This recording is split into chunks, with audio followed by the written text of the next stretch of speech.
back to Transform with Tori. I wanted to do another personal development video mainly about a mental health update and the tips and tricks that I use to really cope with my anxiety. A week or two before the pandemic, I was feeling extremely depressed for about a month, and the symptoms kept going on and getting stronger, and they just seemed to not go away. I was like, all right, I need to do something about this. I'm just feeling very drained. Like I had no energy to do anything. I would sit on the bed for a long time. I just didn't feel like myself. I was very much tired a lot of the times. I didn't feel like doing anything. I wasn't motivated. I felt sad for no reason. And so I was like, maybe it's time for me to get on some medication and try that out. I went to the doctor, did all their tests. I was diagnosed with generalized anxiety disorder. They also said that I had mild depression. And so to cope with that, they said for the time being, you can take these. It's another form of Zoloft. It's another generic form of Zoloft I took. I forgot what it's called, but I'll pop up somewhere around here. And so I was like, all right, I guess I'll try that just for the time being to get my spirits lifted. And here's what happened. The first day I took it, I was kind of feeling a little bit not like myself. After a little while, after you take it, you start to feel the effects like right away. It was like an instant release. And so I was kind of feeling a little bit dizzy. I had headaches, just kind of feeling out of the ordinary a little bit because it is messing with the chemicals inside of your brain. And so I wasn't scared that these symptoms were occurring because I knew that those were the normal symptoms for the medication that I was taking. That night I slept fine. The next night I woke up and I felt pins and needles all over my body. It was as if I didn't have any sensation anymore. It's hard to describe, but it felt like my mind and body weren't connected anymore. It was as if I was in a whole nother realm. It was really weird, and I knew when I woke up that night for a little while, I knew that that was not an okay symptom. Something just did not feel right, and I knew that I had to get off of it. Keep in mind, not only this was like the second or third day that I've been taking this medication, and so I called the doctor, the pharmacist, and they were like, yeah, these symptoms that you're feeling, you should get off of it right away. If you were taking these medications for like a month period, then you would have to lean your way out of it. But because I was only on the medication for a few days and I could just quit cold turkey, I did that, and weeks and months went by and I was still feeling these symptoms. It was around, I would say, the beginning of March when I first started these medications. The pandemic was starting to occur, spreading worldwide. On top of that, and me taking a new medication, my anxiety went from here to here in like a matter of days. And it's really insane how you can be, not feeling anxious and be completely fine one day, and next few days, you don't know what happened. It's just your body responded in a way that you didn't expect it to. So currently today, I am actually still feeling those symptoms, and I know for a fact that it's not the medication because if the medication caused those symptoms, it would have disappeared. It would have been gone already. It's super scary. I don't know where they came from. I've dealt with anxiety before and I've never experienced this. You're just out of it.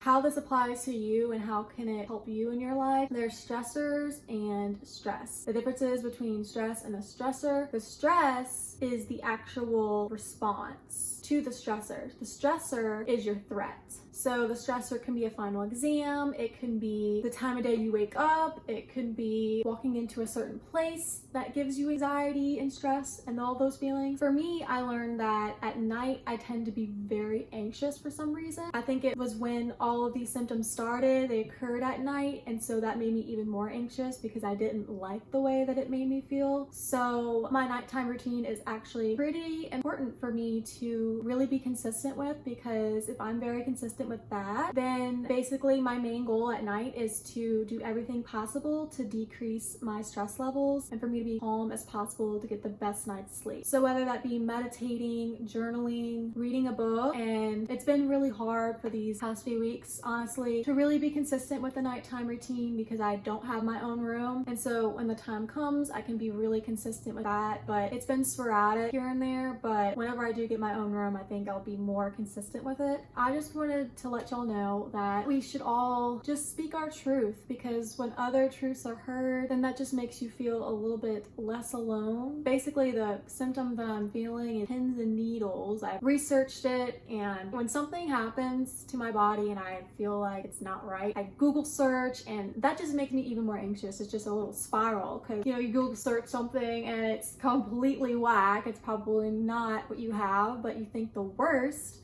So I researched and I found out that it was pins and needles, and it's actually a symptom of anxiety.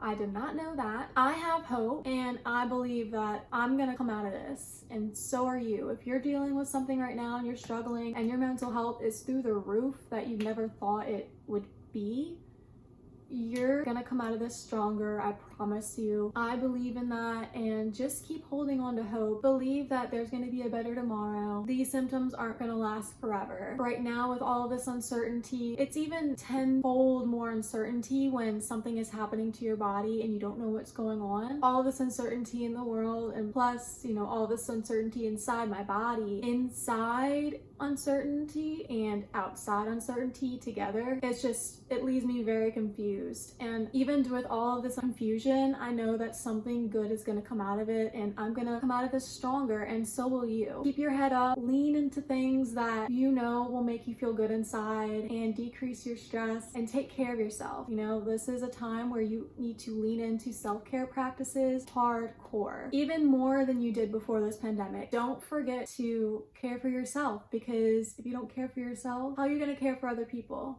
in your life? How are you going to care for your family, your friends, your community? Definitely tap into the self-care practices. There's actually a blog post. I actually launched a blog during this pandemic, and it's called Transform with Tori. You can go find it at transformwithtori.com. And there's a blog post about finding hope during COVID. I kind of dived in a little bit about my symptoms in the blog post, but this video is more out in the open about how I was truly feeling. So you can lean into that and read more ideas about how to find hope during this time.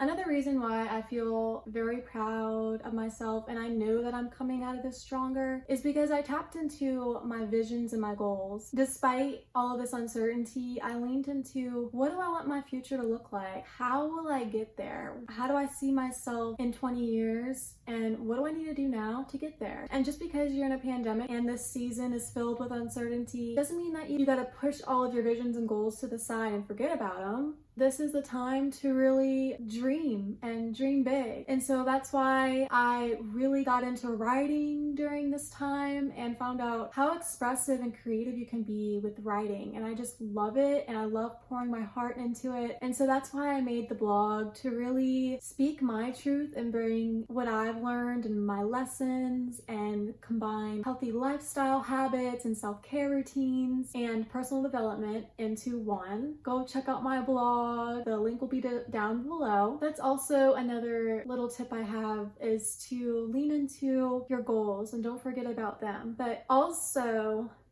here's another thing. Don't let your goals come before your self-care too. Like, make sure you're taking care of yourself to then go pursue your goal. It's really crazy, because these symptoms that I'm feeling, it's just kind of like a body feeling. When I hold on to a towel or my cloth and I squeeze it, I don't feel what's inside. Like, I feel pressure. It's super strange. I was able to really create with the best intentions in mind and keeping my authentic self within my creation. I always made sure to check in with my self-care and my mental health, and checking in to see what I was doing while also pursuing my goals. So you can still be struggling in a sense and still be working on something for you and for other people in your community. That's why I created this blog. Strangely enough, I just felt really inspired this summer to really step up my learning skills.